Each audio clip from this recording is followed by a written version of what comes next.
Okay, I think we can get started. Thanks everyone for joining. Today we're going to be presenting on the prediction tools within Medicaid Advanced Primary Care Program and Primary Care Ahead Program. My name is Josh Schenkel. I am a program manager here at CRISP, and I handle all of the advanced primary care programs here at CRISP. I'm also joined here for the presentation by Audrey Speeder from H Metrics, and also Morgan Henderson from Hilltop. Let me share my slides.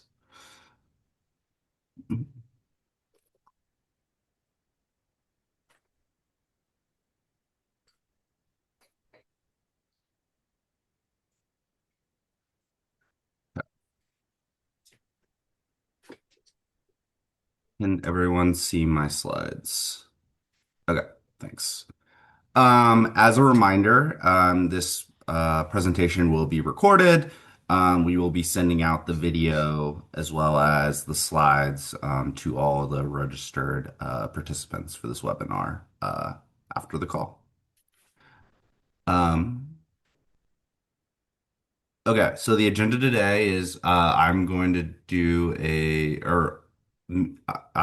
me and Audrey are going to do an overview of the prediction tools, and then Audrey from HMetrics is going to go more into a live demonstration of how to use the prediction tools with the different reporting suites, and then Hilltop is going to be discussing the models that are used for pre-AH and pre-DC, which stands for pre-avoidable hospitalization and pre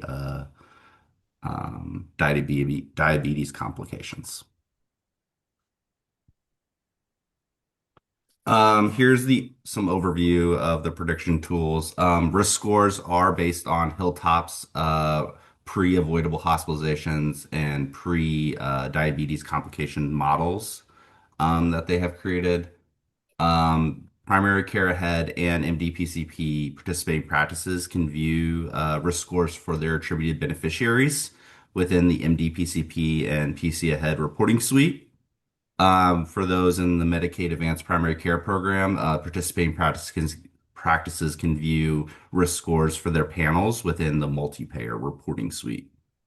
And this report is beneficiary level with conditional formatting for easy identification of your high-risk patients. And then users can also view beneficiary specific attributes that contribute to their overall risk score.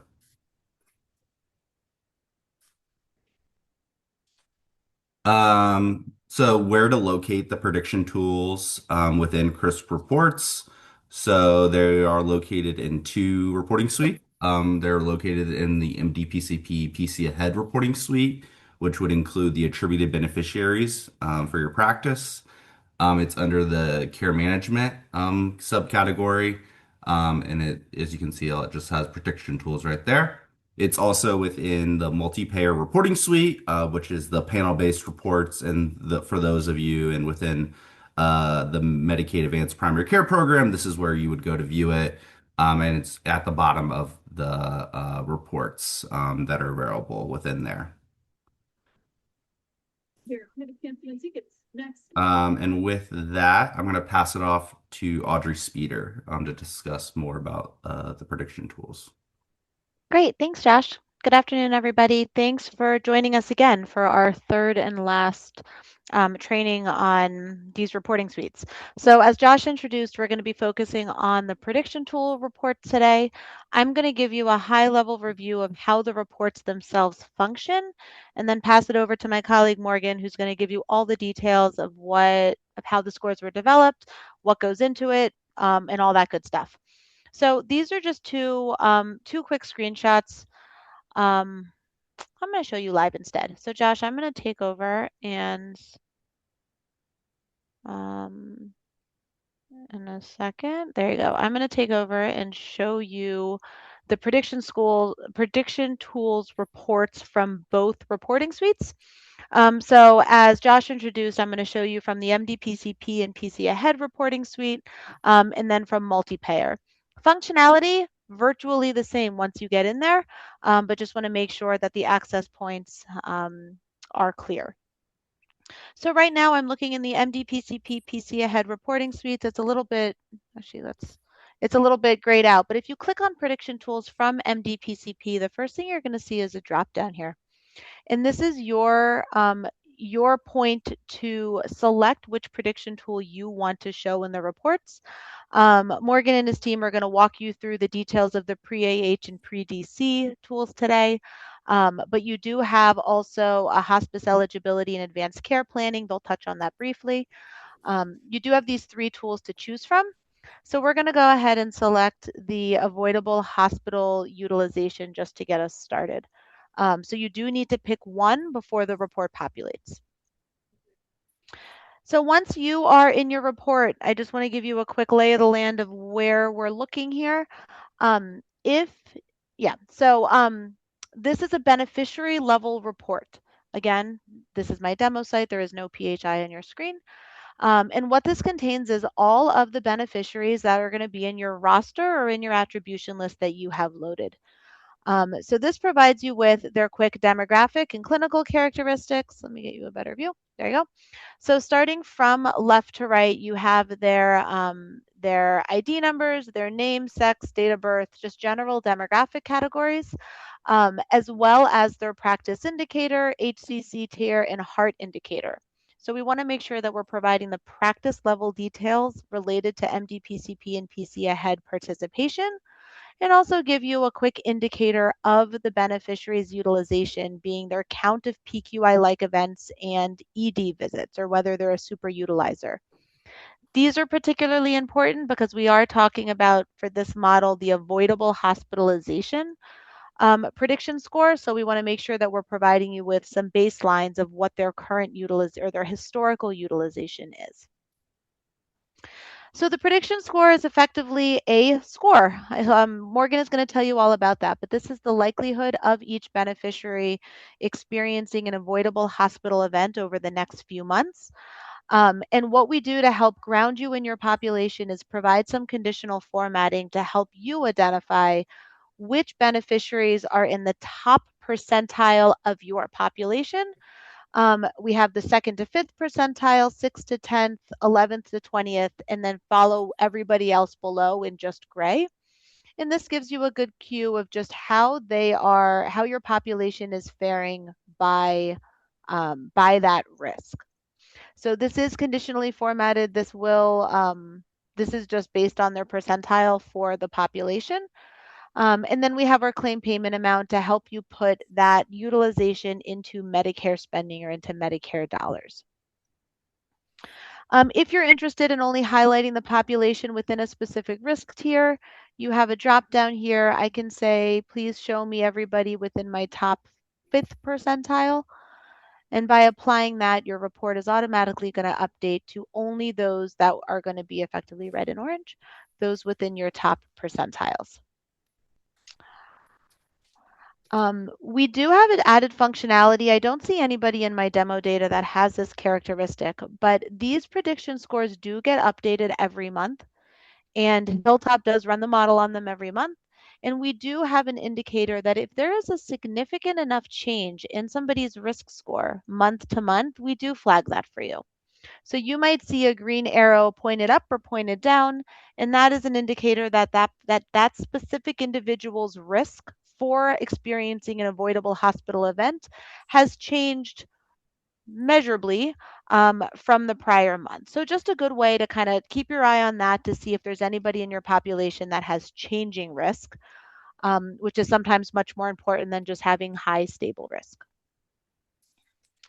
So recognizing that a risk score of 13.06% is kind of hard to interpret or hard to understand, we do provide the reasons for risk for each individual. So you can click on really any of the variables in this top row and you'll see a pop-up here for reasons for risk. And when I select that, it's going to take me to a new pop-out report. And this is demonstrating to me that of my 13% risk of having an avoidable hospital event in the next few months, 7.65% of that is, or seven, I'd say 7.5% of the 13 is related to a condition.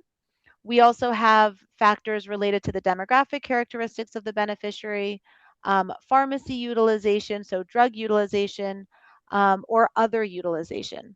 So just by looking at colors alone, I can see that the majority of this person's risk is attributed to a condition that they've had in their historical utilization, whereas a large part is also related to their utilization, their historical utilization, with some other variables as well. And on the right side, we're highlighting the primary reasons for risk across all those categories. So you'll see that some of them are utilization based, some of them are condition based, with our top reasons for risk being avoidable hospital utilization. That does make sense. Morgan can tell you more about that, but having a prior history of hospitalizations is certainly a good indicator of future risk of hospitalizations. But this person's risk is also attributed to chronic conditions that they have, such as heart failure, hypertension, COPD, diabetes, UTI. They have histories of all of these that is contributing to their predicted future risk. If you're interested in this is just the primary reason, so this is what, maybe 10 or 12 or so of the top reasons. But if you're interested in understanding all of the reasons within each category, you can just select one of these segments of the pie. And this is highlighting for me all of their utilization risk factors.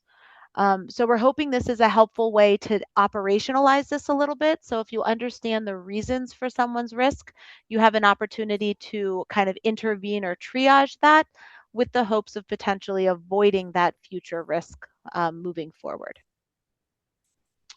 Likewise, you can go ahead and click pharmacy and it'll give you the pharmacy indicators as well. So all of this information is downloadable. You can do it for the selected beneficiary or you can do it for all beneficiaries. If you do all beneficiaries, you're going to get all the reasons for risk for everybody on your panel to make everyone in your attribution, I should say.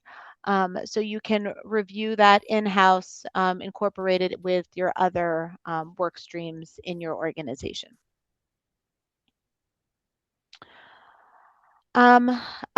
So let's see. So we can also, if you're looking for a specific beneficiary, instead of scrolling through this very large list, you can go ahead and search for it here with these drop-down menus.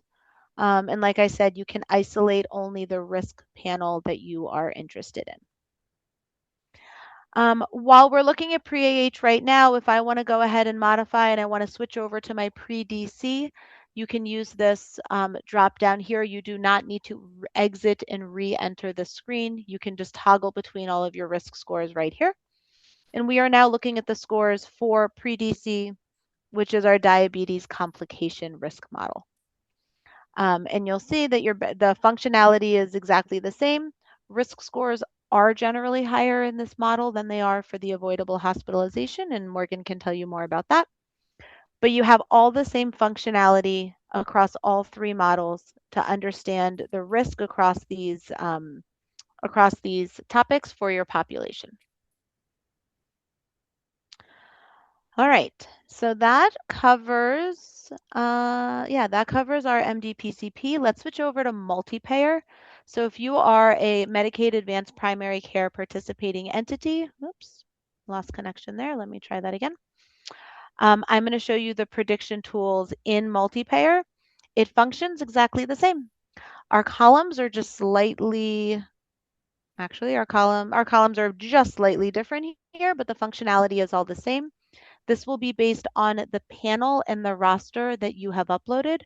I should say, if you want to learn more about the roster functionality or the panels, please revisit the recording of the prior training just 2 weeks ago. And you can understand more about the roster functionality. And then you can use that roster functionality to update your prediction tool report.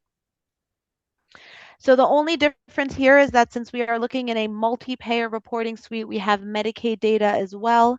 So we make available the Medicare ID and the Medicaid ID. My demo is only looking at a participating TIN, so a Medicaid path participating TIN, so it's Medicaid only. But you have the same demographic characteristics.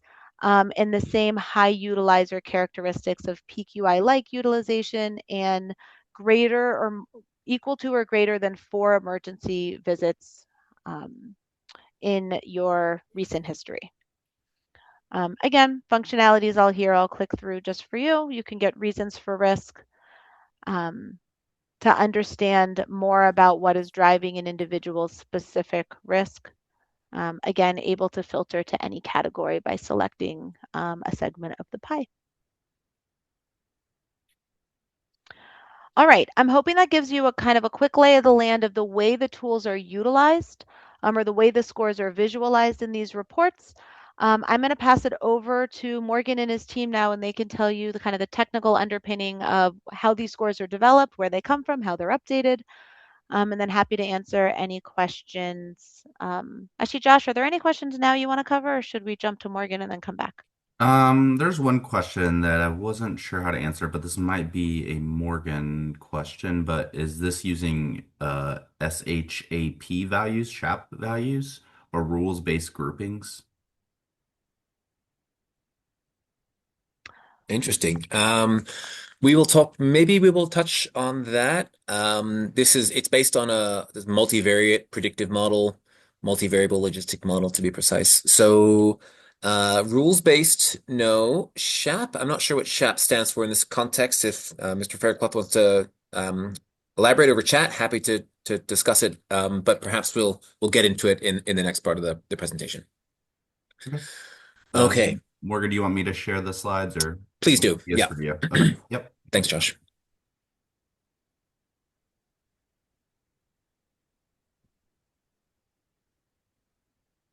Great. Thank you very much, Audrey, and thanks Josh and Chris for hosting this webinar. Good afternoon, everyone. My name is Dr. Morgan Henderson, and I'm the Director of Analytics and Research here at Hilltop. My team within Hilltop, the analytics and research team, makes these risk scores, and just a huge shout out to my colleagues, Dr. Lee Gutchess and Dr. Fehan, who actually run these models. So, without further ado, happy to get into it. Next slide, please. So, Hilltop has been creating and sending out risk scores to CRISP since October 2019. So we've been doing this for coming up on 7 years now.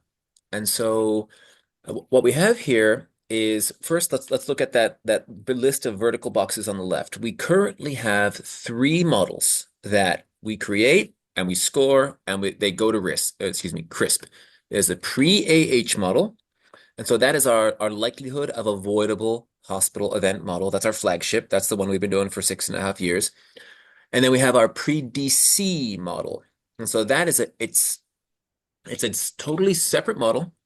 And whereas the pre-AH model tries to predict the individual probability that a person will have that avoidable hospital event, which is a composite of various PQI events like uncontrolled diabetes complications, UTI, bacterial pneumonia, stuff like that.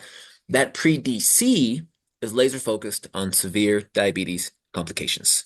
So there is certainly some overlap, but the AH is for avoidable things. Avoidable. That's in the definition. And we didn't invent it. AHRQ did. But so AH is for avoidable hospital events. DC is for diabetes complications. And then HE, this predicts all-cause mortality within 6 months. And we call it the hospice eligibility model. So it's a prediction of which individual is going to die within the next 6 months for any reason. Any reason. Okay. And so we create these scores. We started creating them in October 2019, and that was AH only. It was going to MD PCP providers. And then the suite of risk scores and populations just kind of expanded over time. A couple years later, we rolled out the AH model to MCOs, Medicaid MCOs. That's about 1.5 million additional people. In the MD PCP program was growing over time. It went from about 200,000 to about 350,000. We rolled out the 2 new models, DC and HE, October 2022. That was MD PCP only. And then we expanded to the CRISP multi-payer reporting suite in February 2025. So currently, as of right now, we make risk scores for the AH model, the DC model, and this is for over 2 million Marylanders. This is everyone on Medicaid or Medicare fee-for-service, everyone. And then for the HE model, MD-PCP only. So really, we're here to really focus on the AH and DC models today. Next slide, please, Josh. Right. So again, our pre-AH model is the probability that likelihood. We're using the two terms interchangeably here, that a person will incur an event, an avoidable hospital event. So this means either inpatient stay or ED for one of those PQI reasons in the near future. And the DC model is if it estimates the individual level number, that probability that a person will have a diabetes complication event. And so we have this whole definition for that. We didn't invent it. We took it from some smart person that did invent it. But they're two separate models, and they're designed to do different things. They overlap, but they're designed. They are scored and they are trained separately. Next slide, please. So, in terms of how we create the models, I'll go briefly over this, but so we start with claims. These are basically claims is the engine for these models.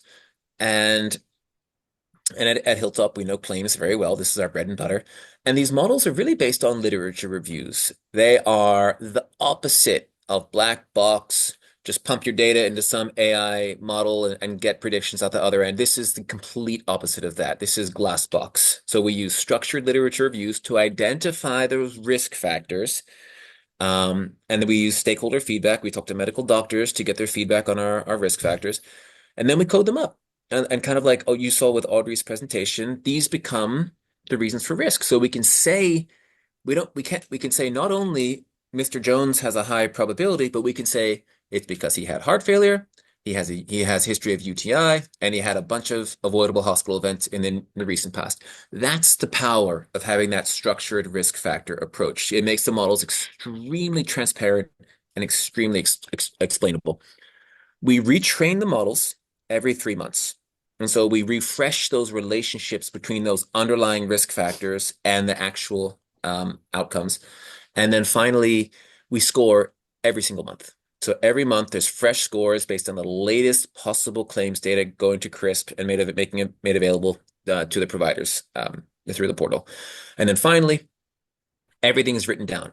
Everything is transparent. We have very large public-facing technical documentation. Currently clocks in around 180 pages. We're about to release the version 4. It'll be even longer. But none of this stuff is secret. None of this is proprietary. It's a public resource and a public utility for providers such as yourselves. I saw a question. I'll hold questions till the very end. But yeah, please feel free, everyone. Chat them if you got them. Next slide, please, Josh.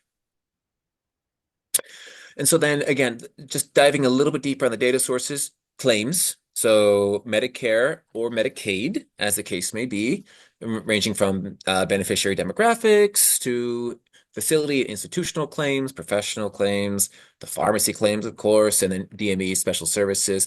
And then additionally, we have a rich library of environmental neighborhood level risk factors, things like census tract poverty rates, census tract level beneficiary demographics, stuff like that. The risk factors that our literature review indicated had some predictive value.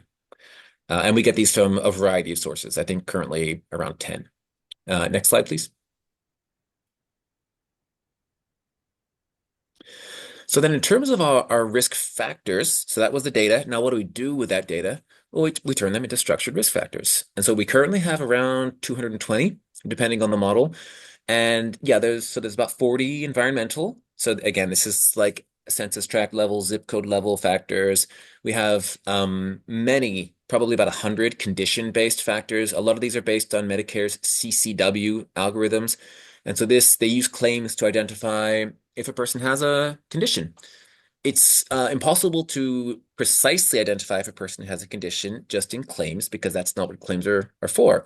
But these algorithms are very accurate. And so this is where we get things like a person has a history of utilization related to heart failure or to diabetes.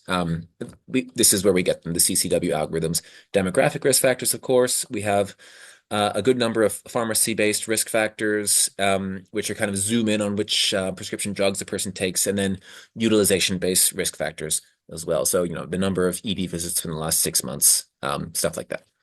Next slide, please.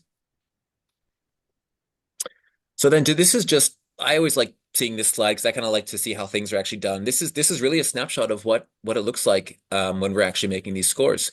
So again, every quarter we retrain the models. So we get these, we turn the claims data into structured risk factors, and then we run our multivariable logistic regressions. Again, we have done internal testing to see, well, could we get better performance using a more black box method, like a neural network or something like that? And the answer is not really.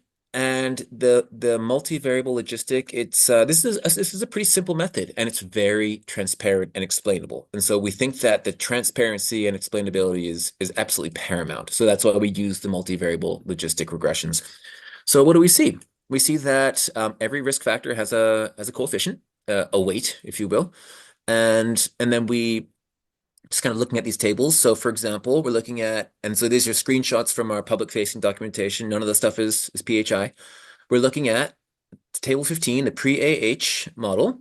So the MCO population. So this is for the multi-payer users. Of course, you have Medicaid folks in your population. So this is the model for the MCO population. And this is model one, a technical thing. Don't worry about that. And so what do we see? We see that the biggest risk factor predicting whether someone going to have an avoidable hospital event is if they have the Yeah. CCW indicator for asthma. Oh, I'm sorry. It sounds like we're getting a little bit of noise here. Yeah, I'm not sure. Josh, can we Please mute remind, or? yeah, I'm Mm. not sure who was off mute, but please, if you're off mute right now, I found it. Thank you. There we go. Thank Sorry you. about that. No problem. It happens. And so, okay, history of asthma is very predictive of having the AH event. Not surprising, because one of the constituent AH causes is uncontrolled asthma. Next one is indicator for insulin use. Not surprising, because two of those those PQIs are for uncontrolled diabetes. And so these are very intuitive, the results, but that also means that they're very powerful because we can trust them and we can use them. And so every 3 months, we refresh these tables of our coefficients, and then we apply them to the latest month of claims to create the risk scores. And so that's where those numbers, the 6.7%, the 13.2%, that's where they come from. Next slide, please, Josh. So then, so just to kind of dive a little deeper into the pre-AH model, again, this predicts the inpatient admissions or ED visits. So it's inpatient or ED for that composite PQI outcome. So everyone, in the terms of the brains of the model, everyone's a 0 or a 1. You had the outcome or you didn't have the outcome. We don't count the number of outcomes. If you had it 10 times in a month, you're just a 1, ones and zeros. And again, this is the kind of breakdown of our risk factor set here. About half conditions, good chunk utilization. And we very much keep that model that outcome definition, which is the PQ based on the PQIs. We keep it updated. AHRQ, about once a year, they update the definition, just add a couple diagnosis codes. So we make sure that gets propagated into the models. Next slide, please, Josh. Pre-DC model, similar thing. So this predicts, again, inpatient or ED usage for severe type 2 diabetes complications in the next month. And so this is based on the diabetes complications severity index. We didn't create this definition ourselves. We just coded it up. And scores are generated for everyone, not just folks that have a diagnosis of diabetes. Everyone gets a score. We have a couple reasons for that. One is that having diabetes and then having a claim that says you have diabetes as a diagnosis or procedure code, it's not the same thing. You can have diabetes, but just not incur utilization. So we don't want those people to be invisible for the purpose of this model. So that's the main reason that we score everyone. Everyone gets a DC score. Even if they don't have a record of diabetes, they still get a DC score. Um, it's just sort of a necessary feature, and really we consider it a feature and not a bug. It's just, I think, the way that we're going to make sure we don't miss people. Again, so this model is built on the AH set of risk factors, but we also have additional risk factors that we identified through a targeted lit review. Again, it's things like certain diabetes related condition histories, certain utilization variables, and pharmacy variables. Next slide, please, Josh. So this is the landscape that we create risk scores for. So it's kind of split how we think about it. It's partitioned into Medicare fee-for-service and Medicaid. In that Medicare fee-for-service, you've got MD-PCP and then non-MD-PCP. So it's about 740,000 total. The piece ahead folks come from that non-MD-PCP Medicare, fee-for-service. And then Medicaid is about 1.3 million folks. And so of that, the vast majority is health choice, and then a small portion is fee for service. And then within health choice, you've got about 780,000 Medicaid PCP, so and Medicaid primary care program folks. So that's where these scores come from. We like looking at the data. We're data people. So we just like to have little snapshots. But you look at the overall demographics, it's not surprising. MD PCP folks, that dark teal, they're about 74 years old. The other Medicare fee-for-service folks are 73, Medicaid, MCO, 23.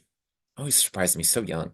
And then Medicaid fee-for-service, about 44. And so we train the models separately for each of these populations. And this really tells us why. It's because you really can't just mix in Medicare folks and Medicaid folks and expect to get something comprehensible out of it. So we do a lot of back-end engineering to make sure that these risk scores are comprehensible and they're apples to apples. Okay, we could spend time on this. Happy to if anyone would like to, but I think we should probably move on in the interest of time. Next slide, please, Josh. So we've talked about where the risk scores come from, how they're made, and now natural question is, how good are they? And so the answer is they're actually really good. They are very predictive of the thing that they're trying to predict. So we measure this in a couple different ways. We measure it when we train the models in our holdout samples. So we don't use all the data to calibrate our models. We hold some aside just to make sure that the models are performing well. And then we actually look. We actually look at the performance in the production environment, meaning risk scores are released in, say, July, and then we wait. And then we wait until, I don't know, December, until we have enough claims history. And then we look backwards. And then we say, okay, for those scores released in July, how many of those folks who we said were risky, how many actually had a real event in August, the next month? And so the way we measure performance is using something called the concentration curve. So this says you take all the people that got scores and you line them up, riskiest to least risky, and then you drill down on those top 10% riskiest people, top 10%. And then the question is, in this 10%, how many of the actual events did this 10% incur? And if the answer is only 10%, then the model is not good. It's like throwing darts at a dartboard. So the higher that number, the higher the actual percentage of true events that are focused on that 10% riskiest people, the better the model performs. And so we see pretty consistently the AH model, it predicts about half of those true AH events that are going to happen. They're going to happen in that 10% of people the model says are the riskiest. And that's true for both training and production. In this table, the production numbers, those are the important ones. They're in parentheses. So the pre-DC model for MD-PCP, again, it's a little more accurate than the AH. So we're saying a little more than half of the actual pre-DC events, they're in the top 10% riskiest people that the model says are the riskiest. So Medicare fee-for-service, it's roughly the same. The model's a little bit more accurate in those. Health choice. So this is Medicaid is the big one, 1.25-ish million folks. Again, the AH model is accurate. It's capturing over half of the actual AH events. It's in that top 10% of people we're saying are the most risky. And then the DC model is extremely predictive. 83% of the actual events are happening in that top 10% slice of people the model says are the riskiest. So this is unusually strong performance. And we monitor this every month, and it's pretty consistent, month over month. So we have a lot of faith in the predictive power of these risk scores. Next slide, please, Josh. So there are some exclusions, for lack of a better word. Not everyone gets a risk score, and we do these because we need to know a person's full claims history in order to have confidence in the scores. And so folks who have commercial coverage or VA insurance, they don't get scores. Medicare Advantage, they don't get scores because we don't see the Medicare Advantage claims. So we can't actually accurately build their risk trajectories and their utilization profiles and stuff like that. Partial benefit, don't, so a Part A only, for example, they will not get a score. We don't create scores for them. And then Medicaid partial benefit, again, we don't create scores for them because we don't have the full landscape view of those persons' claims history. Next slide, please. And so, as a kind of summary, what we think are the strengths of these models, they are, again, they're focused. They are focused on predicting an event, a thing, not spending. They're focused on predicting an event. And this means they can be used, or at least useful, so we hope, for things like care management, identifying folks with the highest likelihood of that event. That's the whole point. The spending models, they can't really do that. So that's why these are event. They're laser focused, event risk. Tried and tested and trusted. Again, these have been in production for about 6.5 years. MD-PCP practices have been using these for 6.5 years. And we always love hearing from practices, by the way. Feel free to reach out. But we've heard, for the most part, very positive things about the scores. They're timely. They are as real time as we can get. The scores that are posted are based on the claims that we received through the previous month. So they really are about as up to date as humanly possible to get when we're talking with claims. They're globally relevant, even though they're laser focused. They are correlated with other outcomes so that the risky people for pre-AH tend to be the expensive ones. There's of course, that's just a population level relationship, but it's true. And then finally, they're apples to apples. Like I said, we train the models separately, and we do a lot of work on the back end to make sure that risk score, that AH number, 6%, 4%, 52%, that's apples to apples. You can compare a person on Medicaid with the person on Medicare, and the person with the higher AH score has a higher chance of having the AH event. And so we think this is a real strength, given the landscape is so fragmented in terms of the variety of tools out there that this is a real public utility, apples to apples kind of thing, which really takes a big picture view of Maryland's population. Next slide, please, Josh. So as I said, we take transparency very seriously. Everything is publicly available in terms of documentation. That link will work to Hilltop's current code specification code book. We're about to release another one, probably within the next couple of weeks. And I'm sure that Chris will be sending a notification around. Next slide, please. So that's it. I didn't include my email address in here. Apologies. I'll write it in the chat. Feel free to reach out to me at any time or the Hilltop team. And with that, Josh, happy to turn it over to you or to take questions. Great. Thanks, Morgan. Try to go through. I had some. So one of the comments we got was someone that was interested to learn how providers are or have used prediction models in informing care decisions or coordination. I'm not sure if that's the question. Do you have any anecdotes, Morgan, on that, or if others in the chat would like to comment, maybe if they've had experience using it? I'll give my 2 cents, and I certainly leave it to the actual providers, the people providing the care. It's designed to supplement provider judgment and to help providers make those decisions. And this is actually why we provided the reasons for risk functionality. So if we remember back to the slide Audrey was sharing, that number is important. The probability that the person is going to have this event, but then the reasons are also super important, where in that example, the person had a bunch of prior avoidable hospital events. So, okay, so there may be a sort of discharge planning kind of issue going on. They had heart failure, and I think they had COPD.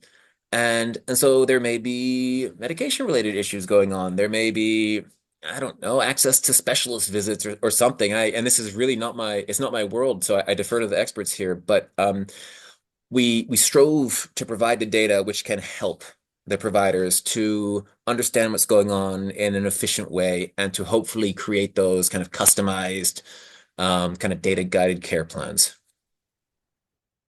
Thanks, Morgan. Yeah, and I think if there are providers on the call that have had experience with using the prediction tools and like how best to use it and best practices, we at Chris would be interested to know. So if you would want to reach out to me, and this is also information we can share more broadly with users as well. Um, a question we got was how we get prediction data into our EHRs for providers to review it, to use it to create care plans. I think I can help answer this question. I would recommend, I know through multi-payer and within MDPCP, you can export, but please obviously do that in a safe environment as you're exporting PHI information. But you can export that data and hopefully be able to get it included into your EHRs. But there's not a way for it to go directly into your EHRs, but you are able to export it within the reporting suites. Um, I think you might have covered some of this. Is there any public documentation we can find on model performance? I think you mentioned some of that with the t top 10% and the measure performance based on that, but I don't think we might have lost Morgan. Um, but yeah, um, give Morgan a second and see if he needs to rejoin. Um, Josh, Hey, you John. did have, oh, Lee's oh, on too. Lee, you want to take it? Oh, Lee, yeah. yeah. Oh, no, I was also going to say Morgan just chatted me that he had accidentally dropped it and is joining back in. Okay, But thanks.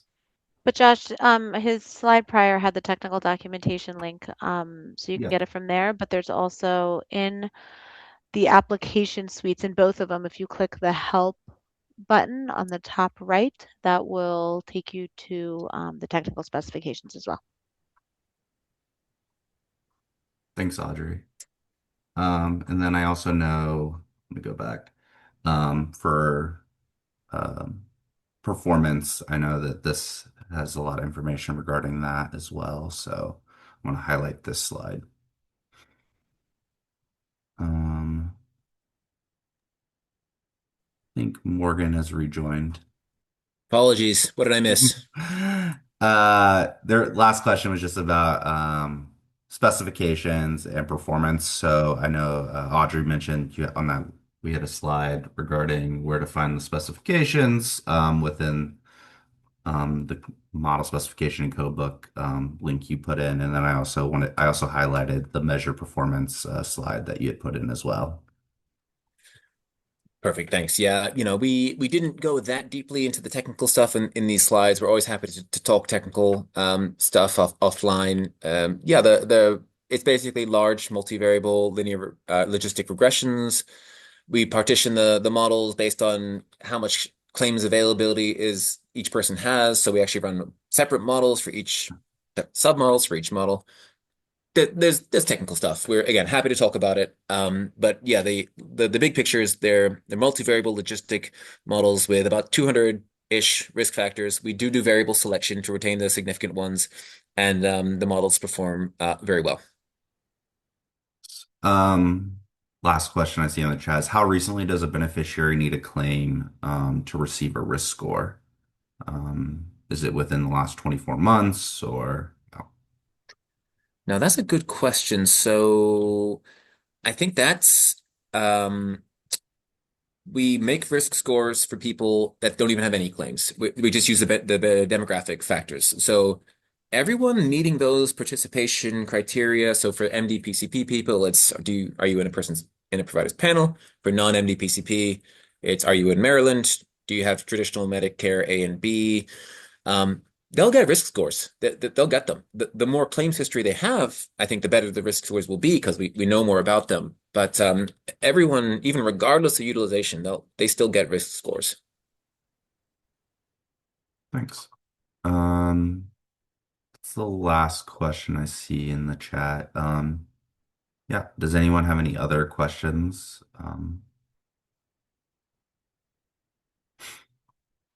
We can give everyone a minute if they're typing.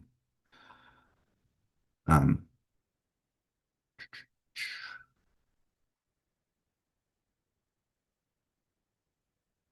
Not seeing anything. I will mention if you have any questions, please feel free to reach out. I put my email in the chat a few times. And we will also be sending out the recording and the slides after to all the registered participants in this webinar. I want to thank Audrey Speeder from H Metrics for her demonstration, and then also Morgan Henderson from Hilltop for going into their models. Yeah, thank you to them both. But if there are no other questions, I think we can give people back some time. Thank you, everyone. Thanks, everyone.